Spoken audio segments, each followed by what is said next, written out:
ஒரு சில பேர்லாம் இருப்பாங்க, திடீர்னு கோச்சுப்பாங்க, என்ன பிரச்சனைன்னு கேட்டா சொல்லவே மாட்டாங்க, அமைதியா இருப்பாங்க. இது ஸ்டோன் வாலிங்.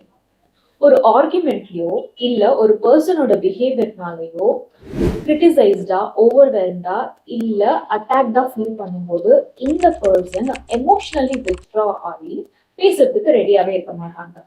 ஸோ கான்ஃபிளிக்டை அவாய்ட் பண்றதுக்கு நம்மளோட பிரெயின் டிஃபென்ஸ் மெக்கானிசமை கிரியேட் பண்ணி எமோஷனல் டிஸ்ட்ரெஸ்ல இருந்து நம்மள சேவ் பண்ணும்.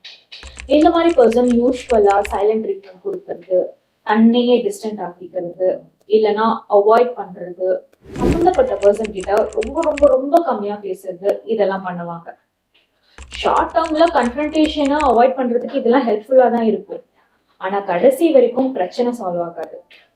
நீங்க எப்படி பண்ற ஒரு பர்சன்னா, remember, you are losing a valuable or a potentially valuable relationship just because you are not willing to communicate effectively.